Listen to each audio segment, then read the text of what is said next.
Betty Johnson woke up every Saturday morning with the same heavy feeling in her chest. 3 years had passed since her husband Tom left this world, but the pain still felt fresh. She would sit on the edge of her bed, looking at his empty side, and wonder how time could move so slowly and so fast at the same time.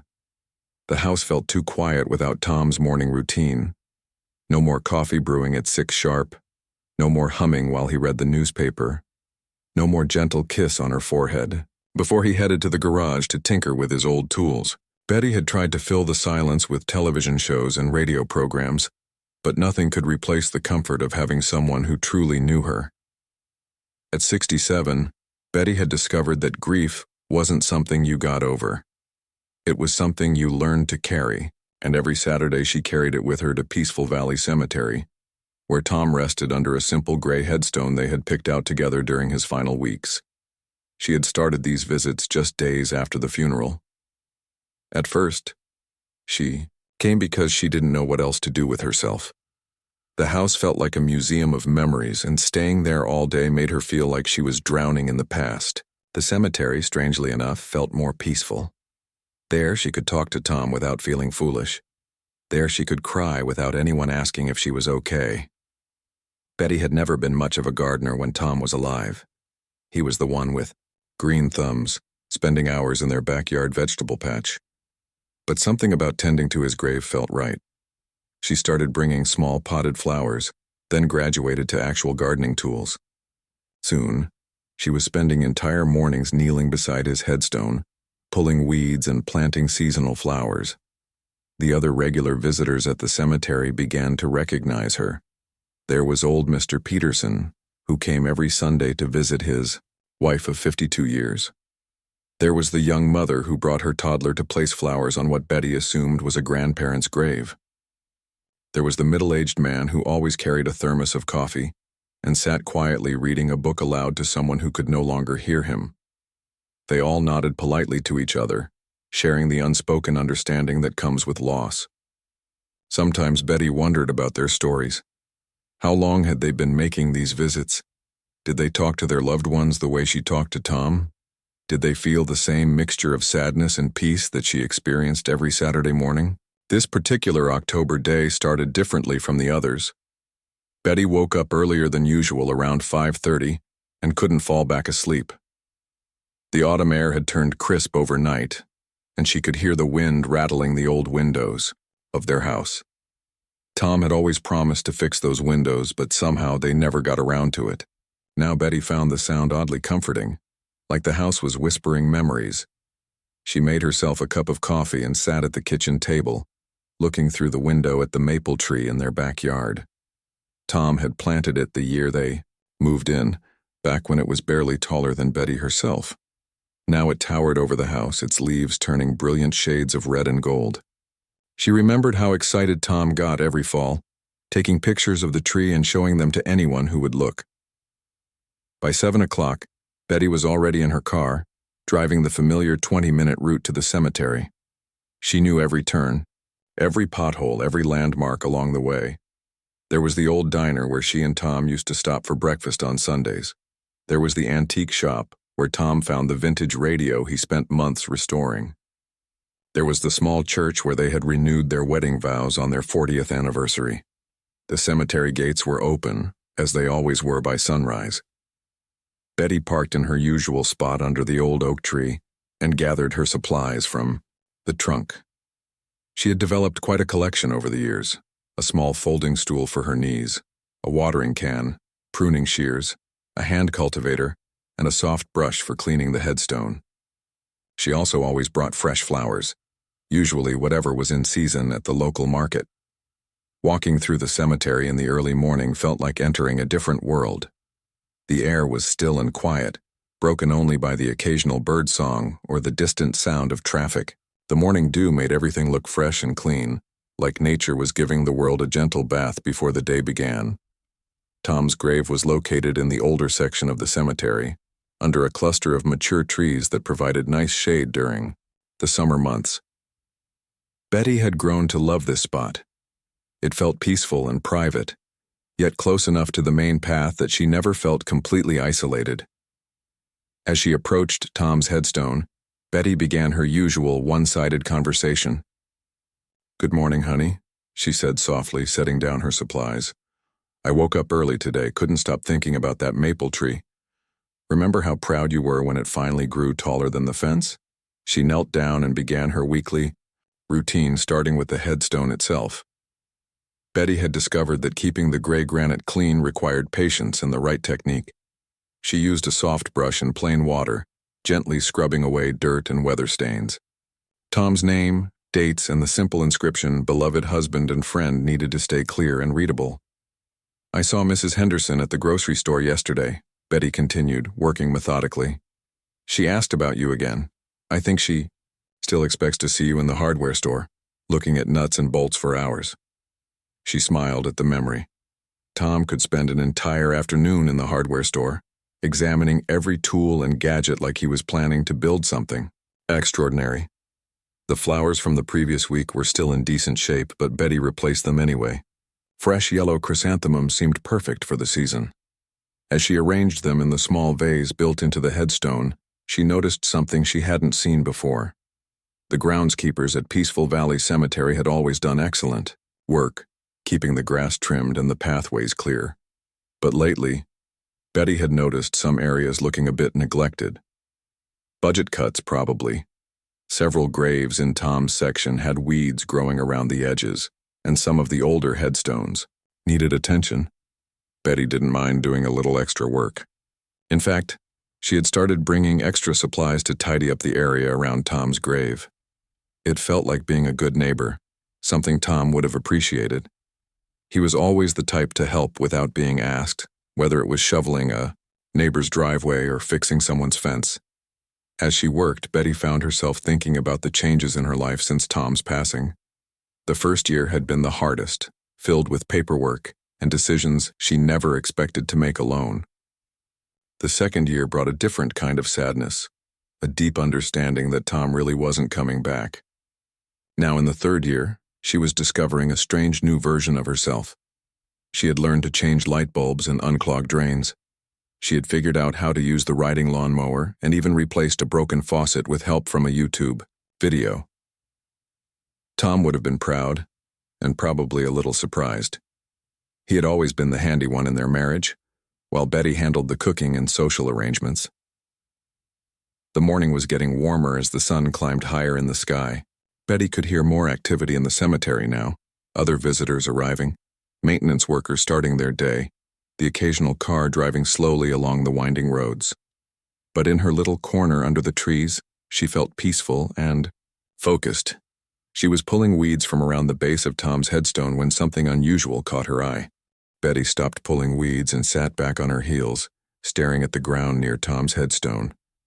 What she saw didn't make sense at first.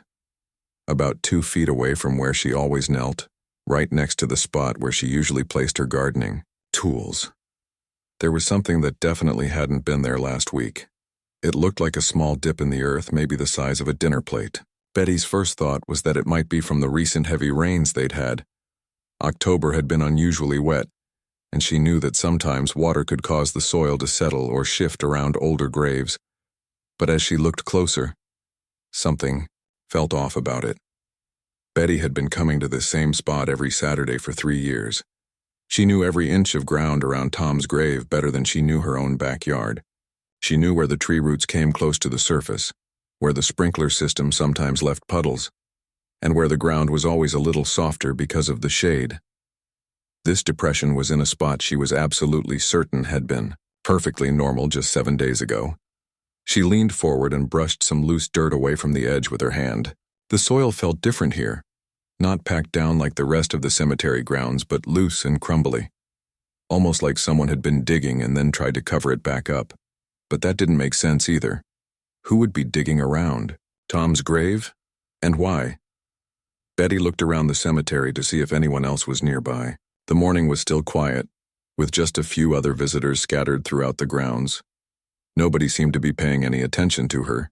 She could see Mr. Peterson about 50 yards away, sitting on his usual bench and reading what looked like a letter. The young mother with the toddler was over by the newer section, letting her child run around while she arranged flowers. Turning back to the mysterious spot, Betty decided to investigate a little more. She used her small hand cultivator to carefully scrape away more of the loose soil. What she found made her heart skip a beat. This wasn't just settling from rain or natural erosion. The hole was definitely man-made. As she cleared away more dirt and fallen leaves, the opening revealed itself to be roughly circular and much deeper than she had first thought. Betty's practical mind immediately started racing through possibilities. Could this be some kind of utility line? Maybe the cemetery had been doing maintenance work and forgot to fill it in properly. But utility lines didn't usually run right through the middle of burial plots. The more she uncovered, the more puzzled and frankly worried she became. The hole appeared to go straight down, with what looked like carefully constructed walls. This wasn't some accidental opening or random damage. Someone had dug this deliberately, and recently too, based on how fresh the disturbed soil looked. Betty sat back and wiped her dirt-covered hands on the old towel she always brought for cleanup. Her mind was spinning with questions and concerns. Should she call the cemetery office right away? Should she try to contact the groundskeepers? Part of her felt like she was overreacting. Maybe there was a perfectly reasonable explanation that she just couldn't think of. But another part of her, the part that had learned to trust her instincts after 67 years of life, was telling her that this was definitely not normal. In 3 years of weekly visits, she had never seen any maintenance work in this section of the cemetery. The groundskeepers usually worked in the newer areas where the equipment could move around more easily. This older section, with its mature trees and closely spaced graves, was typically maintained by hand. Betty decided to clear away a bit more debris to get a better look at what she was dealing with. Using her gardening gloves and small tools, she carefully removed leaves, loose dirt, and small stones from around the opening. What she discovered made her gasp out loud in the quiet morning air. The hole was much larger than she had initially thought. As she cleared the edges, she could see that it was at least 12 inches across, maybe more. But even more startling was the realization that this wasn't just a hole in the ground. It was an opening into something bigger, some kind of space or chamber underneath the cemetery grounds. Betty's heart was beating faster now. She had read enough mystery novels and watched enough crime shows to know that people sometimes buried things they didn't want found. The thought that there might be something hidden beneath the ground near Tom's grave made her feel sick to her stomach. What if someone had been using the cemetery for illegal activities? What if this had something to do with grave robbing or vandalism? She looked around again, suddenly feeling very alone and vulnerable. The cemetery that had always felt like a peaceful refuge now seemed potentially dangerous. Should she leave immediately and call the police? Should she try to cover the hole back up and pretend she never saw it? Should she at least call her neighbor Dorothy and tell someone where she was? But curiosity is a powerful thing, especially when mixed with 3 years of protective feelings about Tom's resting place. Betty had spent so much time and emotional energy caring for this small plot of ground that she felt personally responsible for anything that happened here. If someone was doing something they shouldn't be doing near Tom's grave, she needed to know what it was. Betty made a decision that surprised even herself. Instead of leaving immediately, she decided to try to get a better look at what was actually down there. She remembered that Tom had always insisted she keep a small flashlight in her purse for emergencies. "You never know when you might need it," he used to say. She had teased him about being overly prepared, but now she was grateful for his practical nature. Walking quickly back to her car, Betty retrieved her purse and found the little LED flashlight that had been sitting unused in the bottom compartment for months. She tested it and was relieved to see that the battery still worked.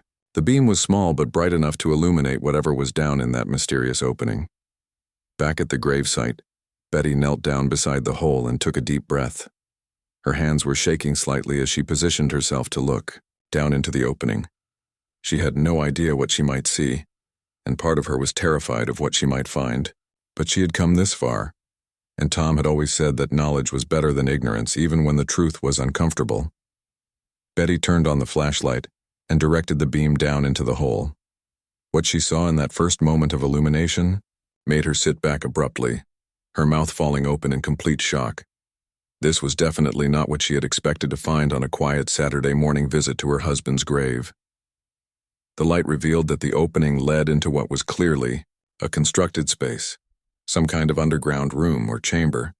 The walls appeared to be lined with old brick or stone, and the space was much larger than the opening suggested.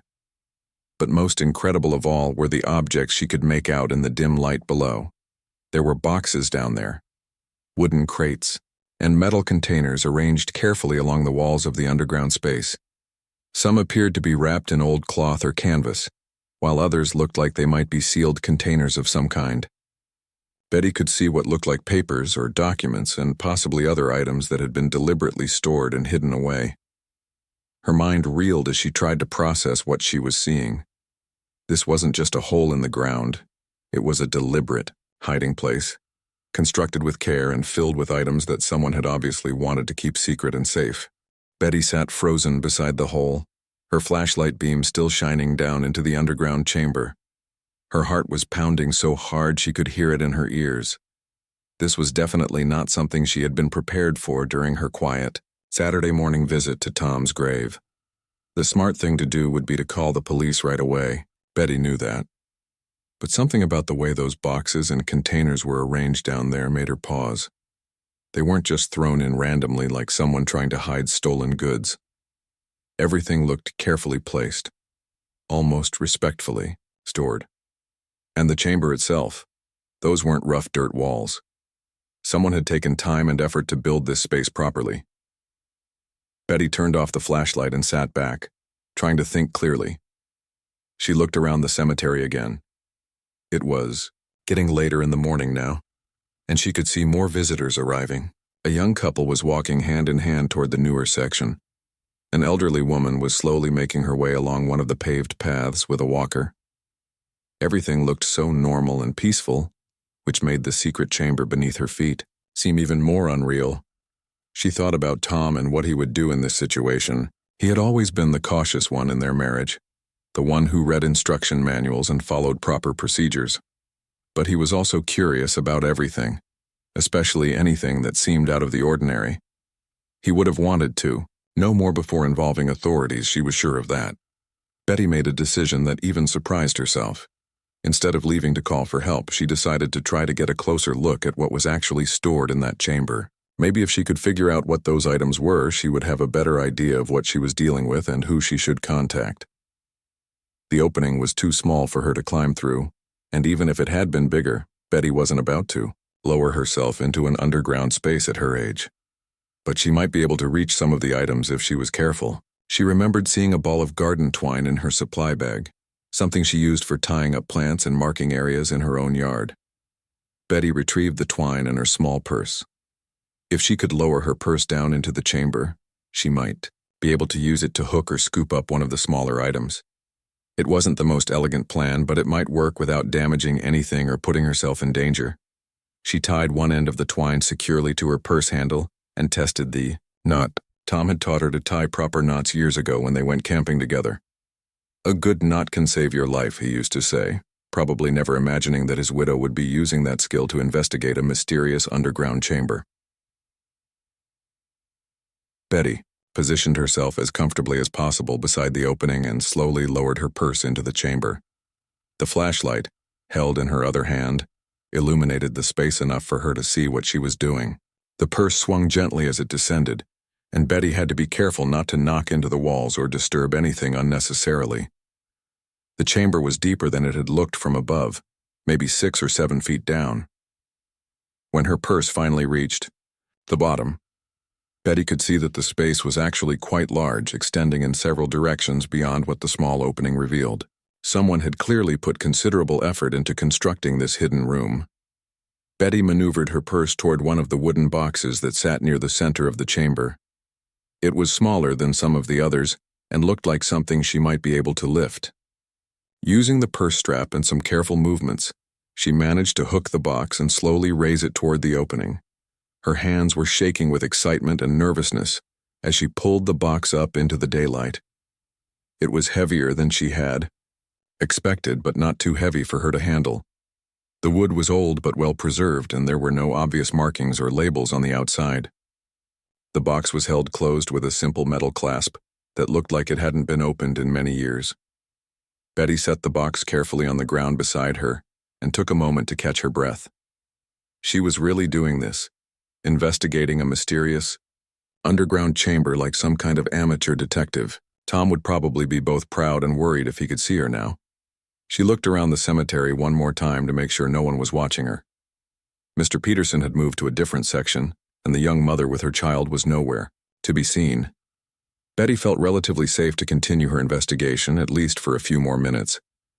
With trembling fingers, she opened the metal clasp and lifted the lid of the wooden box. What she found inside made her gasp softly in amazement. The box was lined with what looked like oiled cloth, and nestled within that protective wrapping were papers, photographs, and documents that appeared to be very old.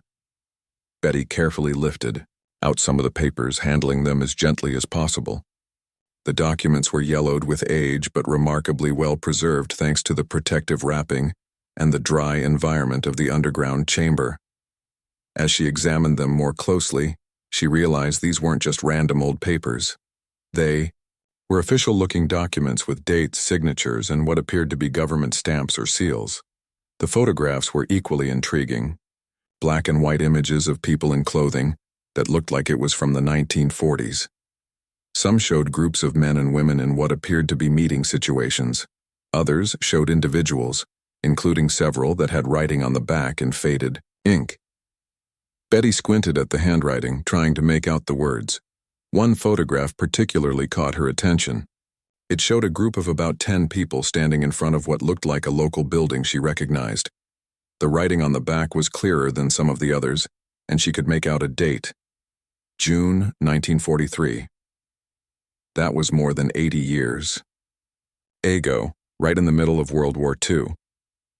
Betty's pulse quickened as she realized she might be looking at historical documents, possibly related to wartime activities in her own community. She had always been interested in local history, and she knew that many small towns had stories from the war years that were never fully documented or shared publicly. She carefully examined more of the documents, finding letters, lists of names, and addresses and what appeared to be maps or diagrams of local areas. Some of the papers had foreign writing on them, possibly German or another European language. Betty's German was limited to a few words she had picked up over the years, but she could tell that these documents dealt with serious, official matters. One particular document caught her eye because it was written in English and seemed to be some kind of report or record. As she read through it carefully, Betty began to understand that she might have stumbled onto something much more significant than just old family papers or business records. The document appeared to describe activities related to helping people during the war, possibly refugees or others who needed assistance. There were references to safe houses, transportation routes, and what looked like codes or signals for communication. Betty realized she might be looking at evidence of resistance activities or humanitarian efforts that had taken place right in her own community decades ago. Her hands were trembling even more now as the full implications of her discovery began to sink in. This wasn't just a collection of old papers. This might be historical evidence of heroic activities that had been deliberately hidden and forgotten over time, and she had found it completely by accident while tending to her husband's grave. Betty looked down at the opening to the underground chamber, knowing there were many more boxes and containers waiting to be explored. She was faced with a decision that would change everything. Betty sat in the morning sunlight, surrounded by 80-year-old documents that told an incredible story she never knew existed. Her mind was racing as she tried to process what she was seeing. These weren't just random old papers. They were evidence of something that had happened right here in her own community, during one of the most dangerous times in modern history. She decided to retrieve one more container from the underground chamber before making any decisions about contacting authorities. Using her makeshift pulley system with the garden twine and purse, Betty carefully lowered the bag back down into the hidden space. This time, she aimed for what looked like a metal tin box that sat near the wooden crate she had already explored. The tin was heavier than the wooden box, and Betty had to work harder to lift it to the surface. When she finally got it up into the daylight, she could see that it was an old military-style container, the kind that might have been used to store important documents or supplies during wartime. The metal was tarnished but still solid, and Like everything else in the chamber, it had been remarkably well preserved. Betty opened the metal container with shaking hands. Inside, she found more photographs, but these were different from the ones in the wooden box. These pictures showed people she didn't recognize at first, men, women, and children who looked tired and scared. Many were carrying suitcases or bundles, and some of the photos appeared to have been taken at train stations or other transportation hubs. As she looked more carefully at the photographs, Betty began to notice something that made her heart skip a beat. In several of the pictures, she could see buildings and landmarks that were definitely from her own town. There was the old train station that had been torn down in the 1960s. There was the church where she and Tom had been married, looking exactly the same as it did today. There was even what looked like the main street of their downtown area, though with much older cars and different storefronts. But it was one particular photograph that nearly made Betty drop the tin box entirely. In a picture that showed a group of people standing outside what was clearly the old train station, she recognized a face that was impossible to mistake. Standing near the back of the group, helping an elderly woman with her suitcase, was a young man who looked exactly like Tom's grandfather, Robert. Betty had seen plenty of photos of Tom's grandfather throughout their marriage. Tom had been very proud of his grandfather, though he always said the old man was quiet about his past and didn't like to talk about the war years. He said some things were better left in the past, Tom used to explain when Betty asked about family history. Now, looking at this photograph from 1943, Betty was seeing Robert Johnson in a completely different light. He wasn't just helping one person. There were several photos that showed him with different groups of people, always seeming to be organizing or assisting with something. In one picture, he was talking to what appeared to be officials or authorities. In another, he was standing next to a car loaded with supplies. Betty's hands trembled as she continued going through the contents of the metal container. There were letters written in Robert's handwriting. She recognized it from some old family documents Tom had shown her years ago. The letters were addressed to various people and organizations, and as Betty read through them, she began to understand the scope of what Robert had been involved in during the war. The letters revealed that Robert Johnson had been part of an organized network that helped Jewish refugees and other persecuted people escape from Europe and find safety in America. He had used his position as a respected business owner in their small town to coordinate housing, transportation, and financial support for people who had nowhere else to turn. One letter particularly caught Betty's attention because it was addressed to someone with the last name Thompson, Tom's grandmother's maiden name. The letter talked about arranging safe passage for a family of 5 from Germany, and it mentioned specific details about train schedules, temporary housing arrangements, and contact information for people who could help along the way. Betty realized she was looking at evidence of a sophisticated rescue operation that had operated right under everyone's noses in their quiet little town. Robert hadn't just been helping occasionally. He had been a key organizer in what must have been a dangerous and complicated effort to save lives during one of history's darkest periods. As she continued reading, Betty found references to other local families and businesses that had been part of this network. Some of the names were familiar, families that still lived in town, businesses that had been passed down through generations. Her own neighbors and community members were descendants of people who had risked everything to help strangers in desperate need. But the most shocking discovery was yet to come. At the bottom of the metal container, wrapped in a piece of oiled cloth, Betty found a letter that was addressed to future generations of the Johnson family. The envelope was sealed, and the paper was heavier and more formal than the other documents. Betty hesitated before opening this letter. It felt like reading someone's private diary or personal confession. But the address clearly included future family members, and as Tom's widow, she supposed she qualified. With careful fingers, she opened the envelope and unfolded the letter inside. The letter was dated December 1945, just after the war had ended. It was written in Robert's careful handwriting, and as Betty read it, she felt like Tom's grandfather was speaking directly to her across the decades. "To my descendants who may someday find this record," the letter began, I write this knowing that the work we have done during these terrible years must remain secret for the safety of those we helped and those who helped us. But I hope that, someday, when enough time has passed, my family will understand the choices we made and why we made them. The letter went on to explain that Robert and his network had helped more than 200 people escape persecution and find new lives. In America, they had used a system of hidden safe houses, coded communications, and carefully planned transportation routes. The underground chamber where Betty had found these documents was one of several hiding places they had used to store important papers, emergency supplies, and evidence of their activities. Robert wrote about the risks they had taken and the constant fear they had lived with, knowing that discovery could mean imprisonment or worse for everyone involved. But he also wrote about the satisfaction of knowing they had saved lives and the hope that future generations would understand that ordinary people could do extraordinary things when circumstances demanded it. The letter ended with words that brought tears to Betty's eyes. I pray that by the time this letter is read, the world will be a place where such actions are no longer necessary. But if they are, I hope my family will have the courage to do what is right regardless of the cost. Betty sat in silence for several minutes after finishing the letter, trying to absorb the magnitude of what she had discovered. Tom's grandfather hadn't just been a quiet shopkeeper. He had been a hero who had risked everything to save the lives of people he had never met.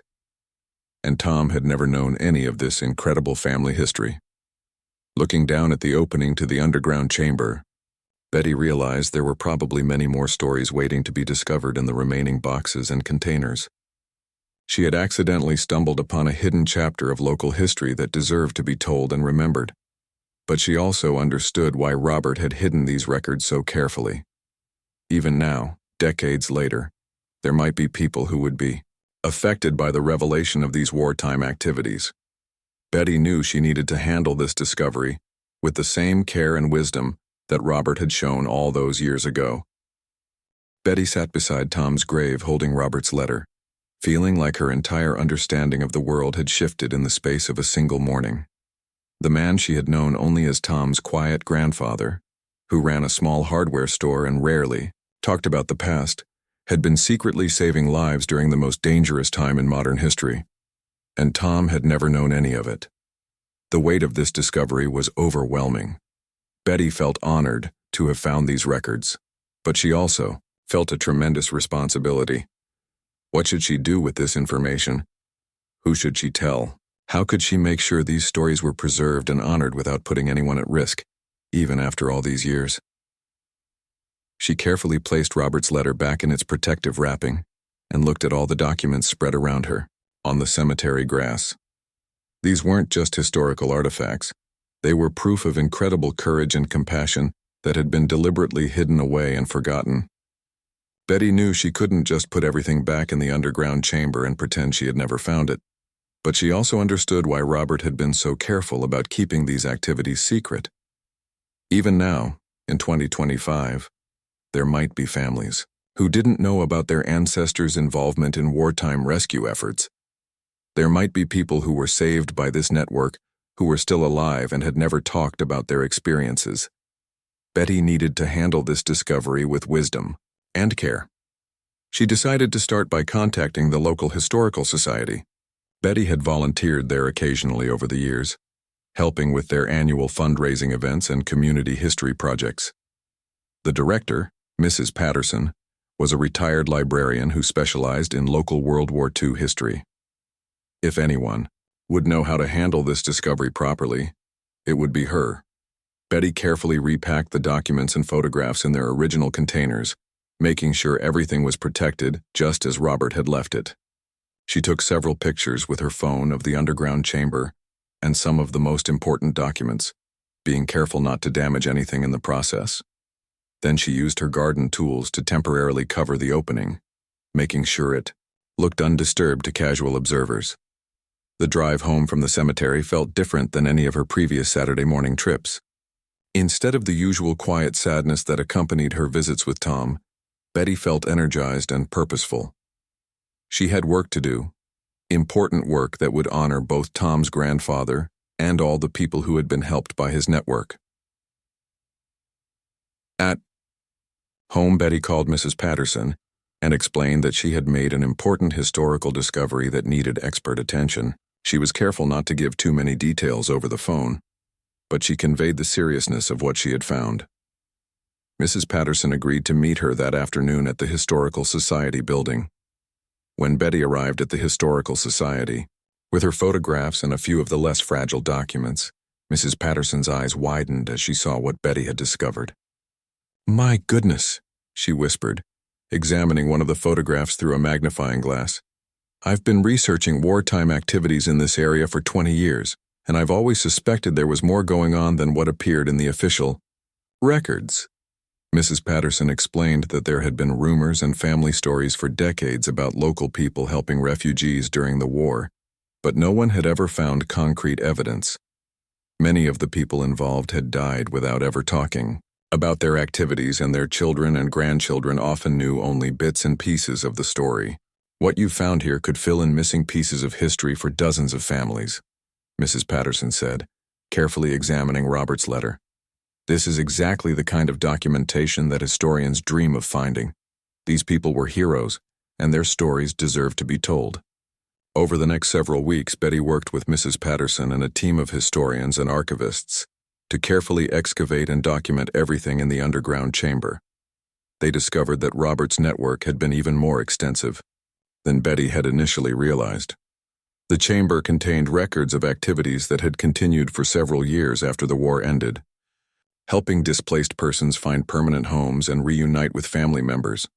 They found lists of local families who had provided temporary housing, businesses that had offered employment to refugees, and individuals who had donated money, clothing, and other necessities. The network had included people from all walks of life: farmers, shop owners, teachers, ministers, and housewives, who had all risked their own safety to help strangers in need. One of the most amazing discoveries was a detailed map showing the locations of other hidden storage sites throughout the county. Following Robert's careful directions, the historical team located 3 more underground chambers, each containing additional documents and artifacts that told different parts of the same incredible story. As word of the discovery spread carefully through the community, something wonderful began to happen. Elderly residents started coming forward with their own family stories and artifacts. People brought old photographs, letters, and personal items that their parents or grandparents had saved but never fully explained. Slowly, a complete picture began to emerge of a community that had secretly banded together to save lives during one of history's darkest periods. Betty learned that Tom's grandfather, Robert, had been just one leader in a network that stretched across 3 counties. They had helped Jewish families escaping from Europe, but they had also assisted other persecuted groups, including political refugees, Roma families, and even some German citizens who opposed the Nazi regime. The stories that emerged were both heartbreaking and inspiring. There was the family of 6 who had walked for weeks to reach safety, only to be hidden in a local barn for 3 months while new identities were arranged. There was the young mother who gave birth in a secret safe house and named her baby after the woman who had delivered her. There was the teenage boy who arrived speaking no English and went on to become a respected doctor in the community, never knowing until decades later exactly how many people had risked their lives to save his. One of the most emotional moments came when Mrs. Patterson contacted a genealogy research organization that specialized in Holocaust survivors and their families. Through their databases, they were able to identify several people who were still alive and whose families had been helped by Robert's network. An elderly man named David, now living in California, broke down in tears when he learned the details of how his family had been saved. "My parents never told us exactly what happened," he said during a video call with Betty and the historical team. "They said some good people helped us, but they never gave names or details. I always wondered who those angels were." Betty felt a deep sense of connection to Tom during this entire process. She kept thinking about how proud he would have been to learn about his grandfather's courage and compassion. Tom had always believed in helping others and doing the right thing, even when it was difficult. Now Betty understood where those values had come from. The Historical Society decided to create a permanent exhibit honoring the local rescue network and all the people they had helped. Betty was asked to be the primary speaker at the opening ceremony, representing not just her own family's connection to the story, but all the families who had discovered new chapters in their histories. Standing in front of the exhibit on opening day, looking at photographs of Robert and dozens of other local heroes, Betty felt Tom's presence beside her. She knew that her weekly visits to his grave had led her to this moment for a reason. In taking care of his resting place, she had uncovered a legacy of caring for others that would now be remembered and honored for generations to come.